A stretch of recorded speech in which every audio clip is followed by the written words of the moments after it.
Vemos con Carlos Alberto Montaner para este último segmento.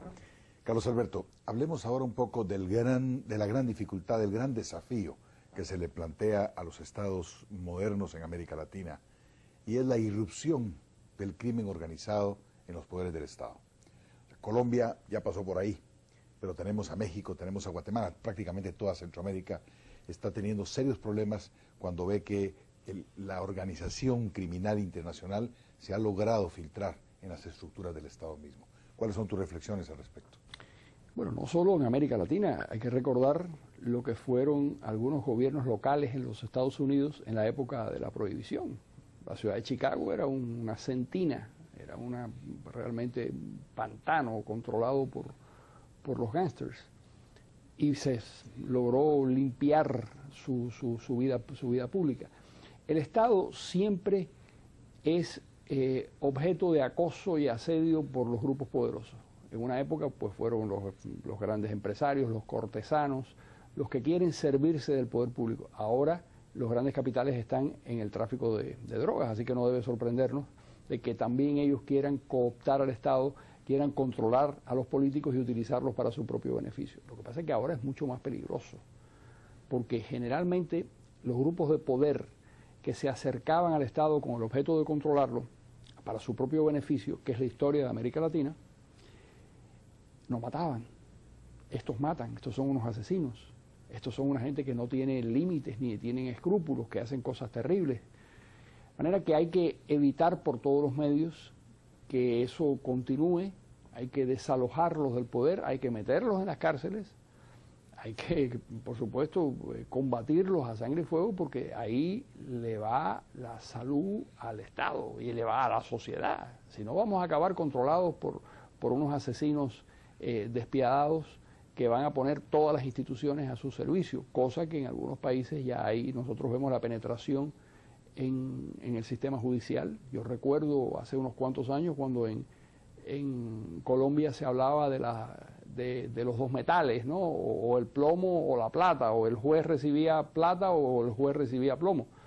Eso era terrible, terrible. Eso hay que impedirlo por todos los medios, hay que crear una legislación muy fuerte. Yo creo que Calderón está haciendo un gran esfuerzo por sacar a las mafias de México. El problema es que no se vayan a otros sitios, porque se están yendo a otros sitios. El problema también es que se reproducen de una manera espectacular, porque el negocio es demasiado grande. Agarran a 15, a 20, a 30 capos de los grandes, dicen que son los que controlan realmente el negocio, y pasado mañana aparecen 30 iguales. Bueno, ya hay 204 ciudades norteamericanas en donde hay presencia de los carteles o cárteles mexicanos. Bueno, has hablado de Estados Unidos al principio y sigues hablando de Estados Unidos, y aquí yo quisiera hacer entonces dos preguntas. ¿Cómo resolver el problema? Hay dos corrientes.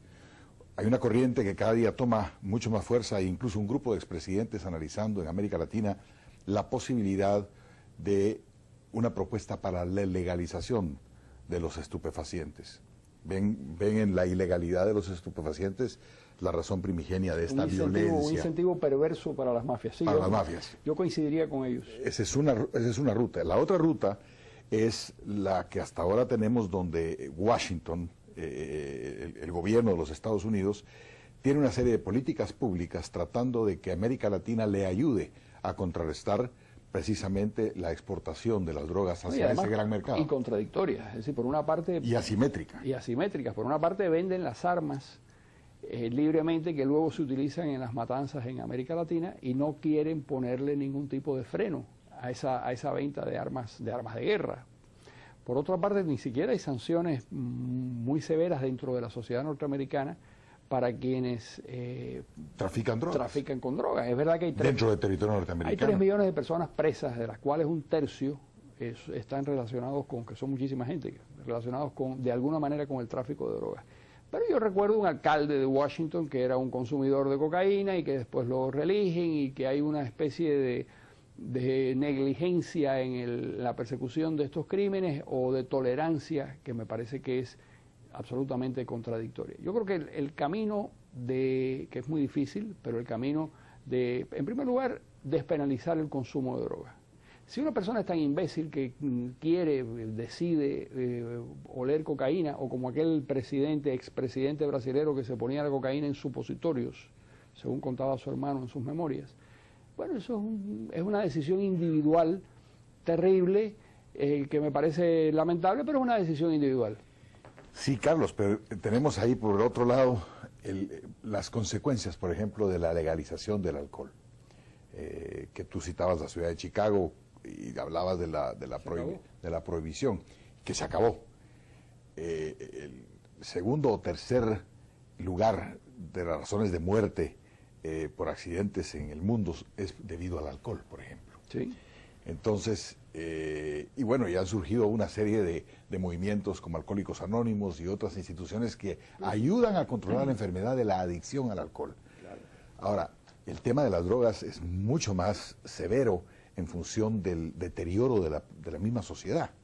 No estaríamos contribuyendo, liberando el tráfico de estupefacientes, contribuyendo al deterioro ético y moral de la sociedad. No se le puede imponer a un individuo que no consuma alcohol, a un individuo adulto, en plenitud de sus facultades para tomar decisiones, que no fume cigarrillos, que no fume marihuana o que no utilice cocaína o heroína. Esa es una decisión personal absurda, muy triste, que tiene consecuencias sociales, pero nosotros vivimos en un mundo imperfecto y hay que aceptar que hay muchísima gente que tiene esas necesidades o esas adicciones, que esa gente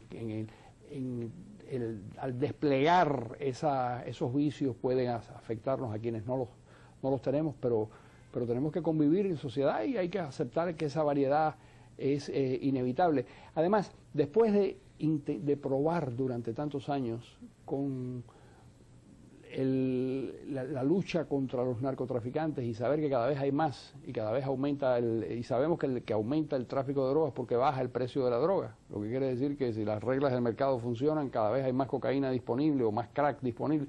Además inventan cosas nuevas. Ahora hay otros alucinógenos nuevos, porque el mundo está lleno de plantas que ni siquiera conocemos y los venden por correo en los Estados Unidos, porque todavía no están en la lista de sustancias prohibidas, hasta que los incorporen a las sustancias prohibidas, hasta que llegue un día en que hagan como han hecho los suizos. Bueno, señor, si usted es un traficante de droga, el Estado le da un carnet de un consumidor de drogas y el Estado le vende la heroína que usted necesita o la morfina que usted necesita porque lo trata como a un enfermo, como un adicto. No lo trata ni como un enemigo de la sociedad, sino lo trata como una persona que tiene una adicción.